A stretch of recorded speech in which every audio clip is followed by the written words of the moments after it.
A7 news चॅनलमध्ये आपले स्वागत। महिलांसाठी आईची माया, पर्यटन व्यवसायासाठी 15 लाखांपर्यंतचे बिनव्याजी कर्ज, हिंगोलीत मार्गदर्शन शिबिर, महिलांना पर्यटन क्षेत्रात उद्योगाची संधी। महिला सक्षमीकरणाच्या दिशेने महत्त्वाचे पाऊल उचलत राज्याच्या पर्यटन विभागाने आई योजना सुरू केली आहे। ग्रामीण आणि शहरी भागातील महिलांना पर्यटन क्षेत्रात स्वतःचा लघु उद्योग उभारण्यासाठी प्रोत्साहित करणे आणि त्यांना आर्थिकदृष्ट्या स्वावलंबी बनवणे हा या योजनेचा मुख्य उद्देश आहे। या योजनेद्वारे महिलांना 15 लाख रुपयापर्यंतचे कर्ज बिनव्याजी स्वरूपात उपलब्ध करून दिले जात आहे। कर्जावरील व्याजाचा परतावा राज्य सरकारकडून केला जाणार आहे। महाराष्ट्र पर्यटन विकास महामंडळाच्या माध्यमातून ही योजना राबवण्यात येत आहे। केवळ आर्थिक मदतच नव्हे तर पर्यटन व्यवसायातील बारकावे समजून घेण्यासाठी महिलांना टुरिस्ट गाईड म्हणून विशेष प्रशिक्षणही दिले जात आहे। या योजनेची माहिती देण्यासाठी समाजसेवक आबेद अली जागीरदार यांच्या पुढाकाराने हिंगोली अकोला बायपासवरील अप्पा लॉजिंग येथे मार्गदर्शन शिबिराचे आयोजन करण्यात आले होते। या शिबिरात संभाजीनगरचे अब्दुल अजिमुद्दीन सर आणि डॉक्टर शिवाजी गायकवाड व सिद्धांत धवंडे यांनी महिलांना मार्गदर्शन केले। कार्यक्रमाच्या अध्यक्षस्थानी सुरेश अप्पा सराफ होते। सूत्रसंचालन डॉक्टर शिवाजी गायकवाड यांनी केले। यावेळी मोठ्या संख्येने महिलांनी सहभाग घेतला।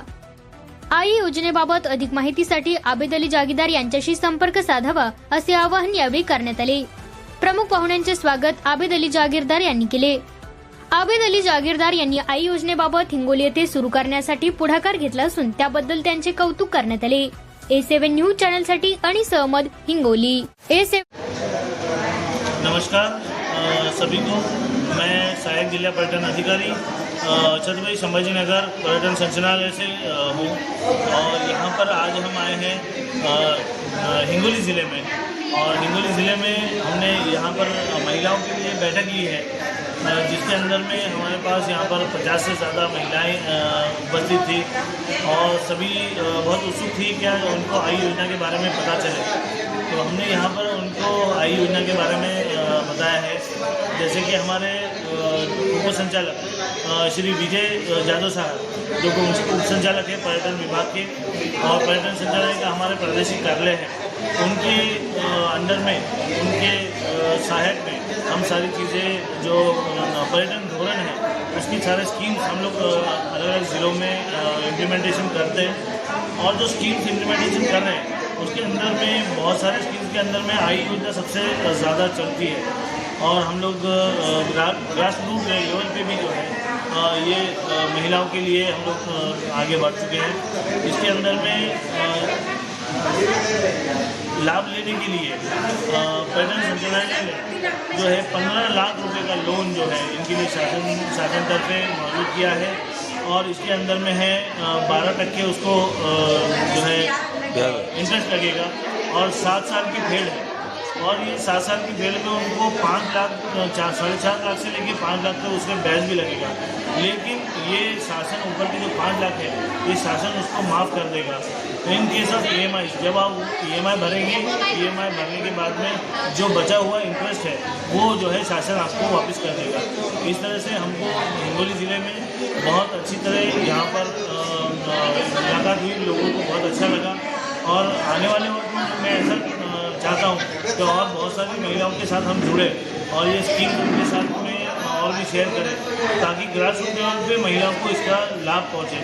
और मेरे साथ में मौजूद है श्री डॉक्टर शिवाजी गायकवाड़ जो कि एग्रो टूरिज़्म सारे 8 जिलों में देख रहे हैं।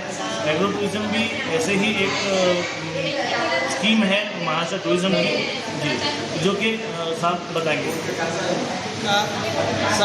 मी डॉक्टर शिवाजी गायकवाड, पर्यटन सहाय्यक छत्रपती संभाजीनगर। आज आम्ही हिंगोली या ठिकाणी आलेलो आहोत। आमचे पर्यटन उपसंचालक श्रीमान विजय जाधव सर यांच्या मार्गदर्शनाखाली आज हिंगोली या ठिकाणी पर्यटन विभागाच्या वतीनं ज्या योजना राबवल्या जातात या योजनांची माहिती देण्यासाठी आम्ही या ठिकाणी आलेलो आहोत। तर पर्यटन विभागाच्या वतीने महिला केंद्रित पर्यटन धोरण राबवल्या जात आहे आणि त्या अनुषंगानं आई योजना आहे। त्याचबरोबर पर्यटन विभागाच्या वतीने शेतकऱ्यांसाठी शेतीशी निगडीत असलेला व्यवसाय हा शेतीशी निगडीत असलेला व्यवसाय हा पर्यटनपूरक असला पाहिजे त्याच्यासाठी कृषी पर्यटन योजना शेतकऱ्यांसाठी आलेली आहे. या योजनेचा शेतकऱ्यांनी लाभ घ्यावा व आपल्यातली काही शेती पर्यटन व्यवसायासाठी वापरण्यात यावी. येणारा पर्यटक, आपल्या जिल्ह्यामध्ये येणारा पर्यटक, त्या पर्यटकांना आपल्या शेतीची माहिती करून द्यावी व आपण जे पिकं घेतो त्या पिकाचं उत्पादन घेतो, त्या पिकाचं या ठिकाणी उत्पादन घेतल्यानंतर ते पिकं त्यांना त्या ठिकाणी विकल्या जातात आणि उत्पादनाची आवड आणि या ठिकाणी कार्य पर्यटनाच्या माध्यमातून पर्यटकांपर्यंत जावं, शेतीच्या माध्यमातून पर्यटकापर्यंत जावं अशी ही शासनाची योजना आहे. म्हणून जास्तीत जास्त शेतकऱ्यांनी या कृषी पर्यटन धोरणाचा उपयोग करून घ्यावा असं मी या ठिकाणी मानतो आणि थांबतो. धन्यवाद.